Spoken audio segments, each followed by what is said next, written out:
You wake up, look around, and find yourself in a place which feels familiar, but you're not quite sure what is it. So you ask people around you, but they're also in the same boat as you, scared, confused, and terrified, unable to remember anything. You climb up the high ground to get a better look at the place which feels familiar, and to your surprise, this place is the game you love and adore. Sword Art Online. Yeah, baby, the real Black Swordsman is here to save the day once again and steal your girl. The world is Zelda Tale, and the Isekai which was ripped from greatness is Log Horizon. One day, several people who were logged into Elder Tale get transported into the game without any warning. At least 30,000 from Japan and several 100,000 from all across the world get trapped into this game-like world. Whether you are a new player who is just starting out, trying to have some fun and looking to blow off some steam, or a hardcore gamer who grinds almost every day, has top-of-the-notch game knowledge, and is honestly crack. Now on surface, this does look like Sword Art Online, but honestly, it is completely different. SAO was more of a death game, where you get everything you need to know on a silver platter in the very first episode, with the neat twist of, if you die in the game, you die in real life. But Log Horizon is MMORPG through and through. The fight system is same as MMO games. We have tanks, healers, and DPS roles, which is the only way you can survive the dungeon, and not as Starburst Stream, Coffee Soda.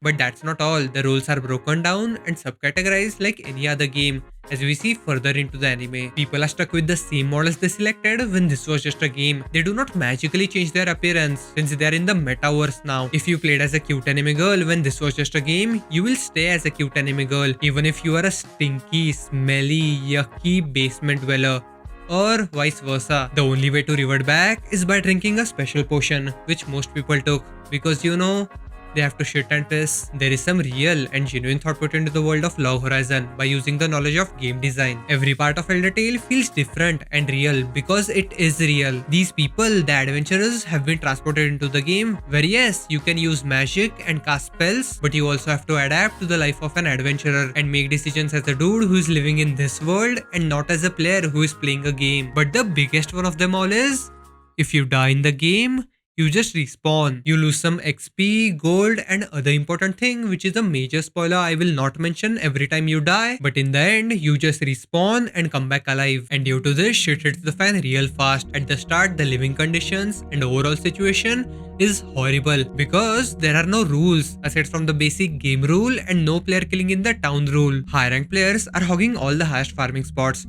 where players find special drops and get high XP. So the ones below that resort to player killings. They camp outside the town to attack any and everyone they can. As no one is actually dying, it doesn't matter if they are killed once or 100 times. The results will not change, their body will just respawn. But it will fuck them up psychologically, because even though they do not die, the players do feel pain. Like imagine dying every single day and then getting revived just to die once again.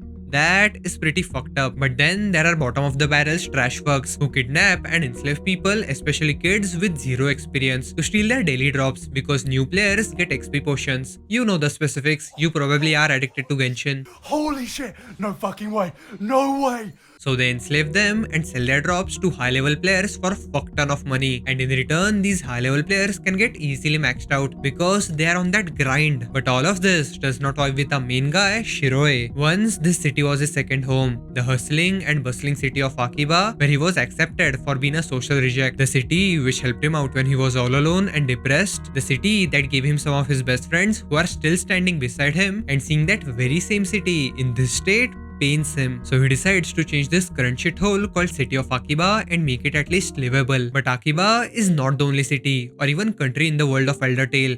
Remember when I said 30,000 in Japan and hundreds of thousands all over the world? Yes, they explore that, unlike most isekai, where everyone is spawned in the same city which looks and feels the same and everything is copy pasted. But the world of Elder Tale is amazing. The way Log Horizon expands the world is actually genius. Every arc of Log Horizon helps in expanding the world, and it comes naturally because they are adventurers. One arc, you are on a mission trying to rescue a friend who has been trapped in an unknown city which is now run by hooligans and player killers, where you cannot even rest for a single second because you might get looted, kidnapped, and if you are not in the safe zone, you might get killed and lose everything. This city is version of Akiba if Shiroe did nothing to change it. We visit different cities, Some covered in snow, others in dungeons, and even the ones near the sea. But here is where things get interesting. The adventurers who have been isekai'd here obviously live here, and they survive by hunting monsters and killing creatures. But the majority of population living here consist of NPCs. The guys who in-game have scripted lines, and they are just present here to fulfill their role. But after the apocalypse, something changed. These people started to act like living, breathing, normal people. They have their own country, their own culture, their own language, their own royal family with kings and queens, everything. But most importantly, they have their own politics,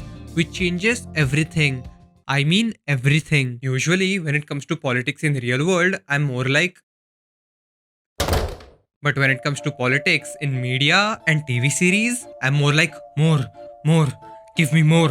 I need more, especially if there is magic, pirates, or dragons involved. And this is not only magic, but magic with game mechanics in an unknown world which is waiting to be discovered. And all of this is fun. Yes, fun. Learning about this mysterious world, its way of life, the way people interact, make their decisions, and come to conclusion to something is a lot of fun to watch. Especially with the wonderful cast of characters. Shiroe, our main guy, is a reclusive nerd and has hard time trusting people. But over time, he overcomes it and does something incredible. Naotsugu, oh, you're going to love Naotsugu. And Marine too. Or Mariel, I forgot how to pronounce it. Akatsuki kind of feels unimportant at the start. Like she's there just because she is, but over time, oh my god, does she fucking develop. And same with the other side characters. Krusty, Ainz, Isaac, Sojiro, Henrietta, and rest of the adventurers cast is developed really, I mean really well. Every character has their own unique personality and get ample amount of screen time. But some characters get lot more screen time than they actually deserve. Which is but the biggest surprise for me was how they handled the NPC characters and humanized them by exploiting the rules of the game mechanics and actually breaking the game without actually breaking it. Like same as exploiting a bug, especially characters like Princess Alicia and Rudy. Also, I'm kind of glad they did a good job living up to that character's name. I mean, it was going to be hard, but they did a good job. The more characters we get to know, the bigger the world of Elder Tale gets. Like I mentioned, these people of the lands have their own king. But there is not just one kingdom. Yamato, which is what Japan is called in Elder Tale, is divided in 4 parts, and only recently we are introduced to characters from other country called Vestal, which hates Eastal, and unfortunately Eastal is where our boys live. So the sparks of war are really flying, with both countries having their own adventurers, armies, and magic. But this is just the fraction of the world in Elder Tale or Log Horizon. Remember, I'm still talking about the land which is current Japan. But think about it for a second. I said there were several hundreds of people across the world trapped in this game-like world. For example, what do you think will happen if players from other servers like China or Europe started to show up? Now that this world of Elder Tale is not just a game anymore, then isn't it possible to change servers by physically traveling from Russia or China? I don't know what is close to Japan. The world of Elder Tale is massive and it feels real. Every and any possibility Isekai could have is explored here. Not all at once, but slowly and surely. And the thing which is the driving force of Log Horizon is the end goal and the mystery aspect of it. Do you remember when Isekai started off? The goal of everyone was to return back home by beating this game or just find a way to escape it. Sword Art did this in easy mode by announcing what you have to do to get back, which was by beating Kayaba, who technically never fucking died. But with Log Horizon, the question is how to get back.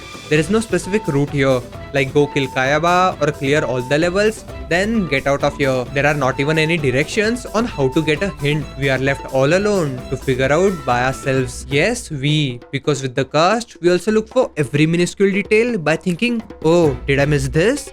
Is this actually a hint?